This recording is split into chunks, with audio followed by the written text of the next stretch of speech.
Hello everyone, welcome back to the workshop. So in this video I want to talk a little bit about being prepared to work hard. So we live in a digital age where it's never been easier to start your own business, whether this be around the craft of blacksmithing, like what I do here and like I encourage other guys to do, or that be around, doing some sort of sales or doing flipping where you go out and you buy items, whether it be land, property, who knows what, items of all kinds, and then you turn around and sell those items at a little bit of a markup, or a whole host of other businesses that you can get yourself into. It's never been easier. But with that being said, blacksmithing is still a very hard industry. It's hard on your body, it's hard on your life expectancy, and it's a difficult trade to really prove yourself in. It's one thing to be able to make beautiful things, but it's another thing entirely to market yourself properly. So you need to be able to work hard in this aspect. You need to be able to be good at marketing yourself first and foremost, because it doesn't matter if you're the world's greatest mastersmith, if you have poor marketing skills or you don't know somebody who can market your business, you don't have a business. You can't go full time.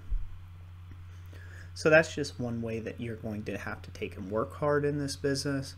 One of the other ways that you're going to have to work hard in this business is blacksmithing is a very physically demanding craft. So the larger the ironwork that you're going to be working, the more that's going to be physically demanded of you, unless you can offset that with really large tooling. But that doesn't always necessarily translate out to making your life easier, as that tooling will need to be maintained, and you'll need a shop or warehouse big enough to be able to handle having that large tooling. So there is a bit of a limitation to scale sometimes in the craft of blacksmithing. That's one of the other difficulties. A lot of people that are getting into this craft currently are putting all their eggs in one basket. A few months ago I did a video about how Damascus is a fad. I'll link that up on the screen right now and down in the description down below. And in that video I was trying to take and convey this message. A lot of people are putting all their efforts into one thing, whether it's making tooling for other blacksmiths, or it's making Damascus, or it's just making knives, and they're getting into the craft for the sole purpose to make a lot of money because they see opportunity in this craft. In fact, I get DMs all the time where people are trying to say, hey, I don't really want to waste a whole lot of time with this if I'm not going to make a lot of money. And I hate to tell them this, and if that's you listening to this video right now, you're in it for the wrong reasons. Blacksmithing is an art form, it's a craft, it's a long-standing tradition, and it's an honor to be a part of it.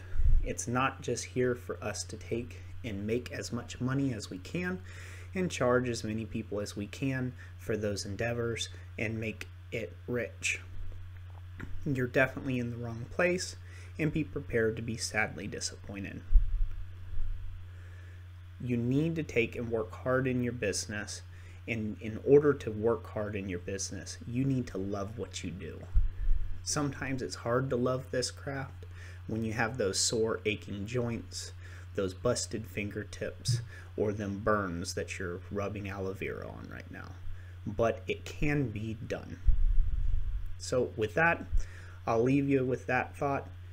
Work hard in your business. Be happy, be proud to be a blacksmith. And as always, God bless you, and we'll catch you on the next one. Thanks for watching.